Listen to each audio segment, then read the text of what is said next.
अच्छा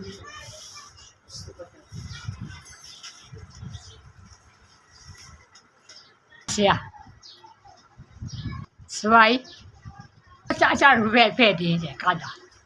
One, one, one, number.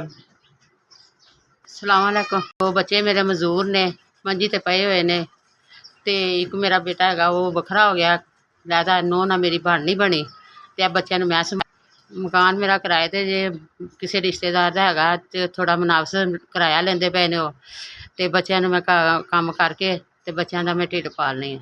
2 ਲੋਕਾਂ ਦੇ ਘਰਾਂ ਦਾ ਮੈਂ ਕੰਮ ਕਰ ਰਹੀ ਹਾਂ, ਤੇ ਬੱਚੇ ਮੇਰੇ ਪੁੱਤਰ ਨੂੰ ਮੈਂ ਪੈਂਪਰ ਲਾਉਂਦੀ ਆ, ਤੇ ਪੈਂਪਰ ਨਾਲ ਗੁਜ਼ਾਰਾ, ਦਿਹਾੜੀ 'ਚ 2 ਵੀ ਪੈਂਪਰ ਲੱਗ ਜਾਂਦੇ, ਕਦੀ 1 ਵੀ ਲੱਗ ਜਾਂਦਾ, ਕਦੀ 3 ਵੀ ਲੱਗ ਜਾਂਦੇ ਨੇ ਇਹਨਾਂ ਦੇ ਪੈਂਪਰ।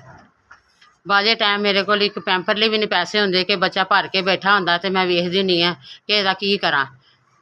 ਤੇ ਮਿਹਰਬਾਨੀ ਆ ਤੁਹਾਡੀ ਕਿ ਕੁਛ ਕਰੋਗੇ ਮੇਰੇ ਨਾਲ, ਤੇ ਮਿਹਰਬਾਨੀ ਆ ਤੁਹਾਡੀ, ਮੇਰੀ ਮਦਦ ਕੀਤੀ ਜਾਏ ਤਾਂ। ਤੁਸੀਂ ਮੇਰੀ 5000 ਦੀ ਮਦਦ ਕੀਤੀ, ਅੱਲਾ ਮੀਆਂ ਤੁਹਾਨੂੰ ਖੁਸ਼ ਰੱਖੇ, ਆਬਾਦ ਰੱਖੇ, ਅੱਲਾ ਮੀਆਂ ਤੁਹਾਨੂੰ ਇਹਨੂੰ ਵੀ ਦੂਣਾ ਦੇਵੇ, ਜ਼ਿੰਦਗੀ ਦੇ, ਤੰਦਰੁਸਤੀ ਦੇਵੇ ਪੁੱਤਰ, ਅੱਲਾ ਤੁਹਾਨੂੰ ਤਰੱਕੀਆਂ ਦੇਵੇ, ਤੇ ਇੰਝ ਹੀ ਵੰਡਦੇ ਰਹੋ, ਤੇ ਸਾਡੇ ਗਰੀਬਾਂ ਦਾ ਤੁਸੀਂ ਸਾਡੇ ਮਦਦ ਕਰਦੇ ਰਹੋ, ਅੱਲਾ ਮੀਆਂ ਤੰਦਰੁਸਤੀ ਦੇਵੇ, ਤੁਹਾਨੂੰ ਸਿਹਤ ਦੇ।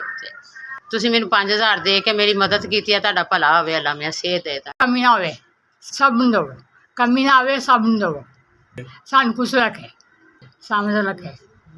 हाँ जी, हाँ जी, सानू पैसे दिते, भला होवे तुहाडा।